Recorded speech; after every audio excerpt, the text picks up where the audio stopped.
हरे कृष्णा, राधे राधे। भक्तों, बहुत बहुत स्वागत है आप सभी का हमारी किशोरी कृपा चैनल में।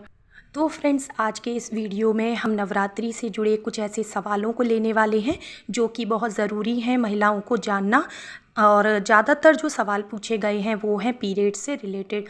पीरियड्स में हमें व्रत करनी है या नहीं, अगर बीच में पीरियड आ जाए व्रत के तो क्या हम नवरात्रि के व्रत छोड़ दें, और अगर शुरू में पीरियड्स चल रहे हैं तो क्या हम दूसरे तीसरे दिन कलश स्थापना कर सकते हैं। अगर नौमी अष्टमी के दिन कन्या पूजन वाले दिन पीरियड्स हो जाए तो हम कन्या पूजन कैसे करें, हवन कैसे करें, सारी जानकारी इस वीडियो में आपको मिलने वाली है, इसलिए वीडियो को पूरा देखिएगा। तो फ्रेंड्स, ये वीडियो शूट किया गया है नवरात्रि के पहले दिन और आज इसी वीडियो में हम आपको पूरी जानकारी देने वाले हैं।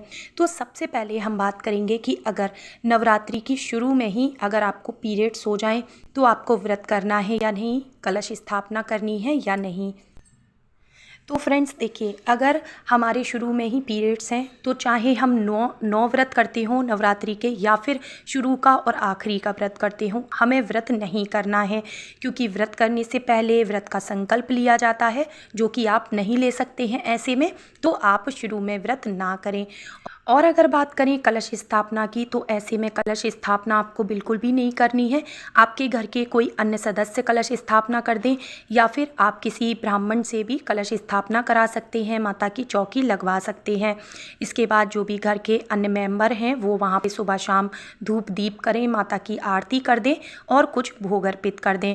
और जब आप शुद्ध हो जाएं तो आप अपनी पूजा स्टार्ट कर सकते हैं। और मान लीजिए अगर कोई है ही नहीं कलश स्थापना के लिए तो कोई दिक्कत नहीं है, आप जिस दिन से शुद्ध हो जाएं उस दिन आप माता की चौकी लगाएं।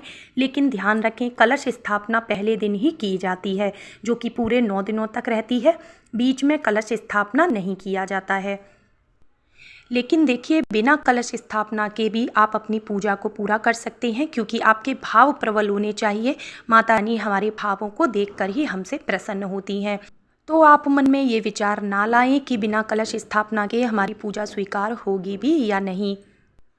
अब अगला सवाल कि क्या कलश स्थापना करना ज़रूरी होता है। तो देखिए, अगर आप पूरे 9 दिन के व्रत कर रहे हैं तो मैं यही कहूँगी कि आप कलश स्थापना ज़रूर करें और ज्वारे आप बो सकते हैं, ठीक है। अखंड जोत आप तभी जलाएं जब आप उसकी पूरी तरह से देखरेख कर सकें, और नहीं तो आप सुबह शाम धूप दीप जला के अपनी पूजा को कंप्लीट कर सकते हैं।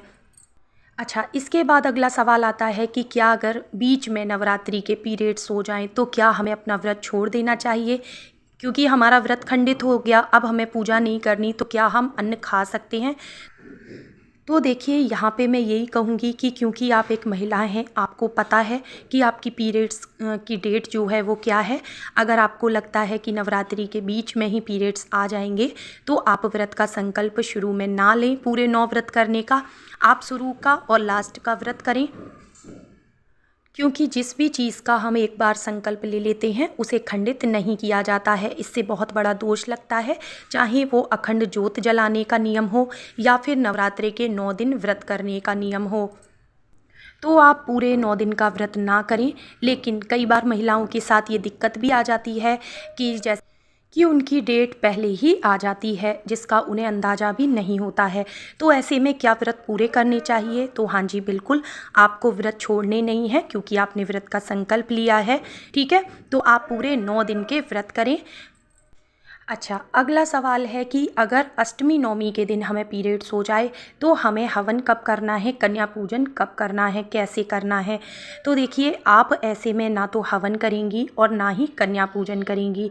आप अपने घर के किसी सदस्य से आप देखिए, क्योंकि ऐसे में आप कन्याओं के लिए भोजन भी नहीं बना सकती हैं, तो आप घर के अन्य सदस्य से मिठाई या फल मंगा करके आप कन्या पूजन कर सकते हैं। लेकिन कई बार ऐसा होता है कि घर में बच्चे छोटे हैं, कोई करने वाला ही नहीं है, तो हम क्या करें, क्योंकि बिना कन्या पूजन किए नवरात्रि व्रत या नवरात्रि पूजा संपूर्ण नहीं मानी जाती है।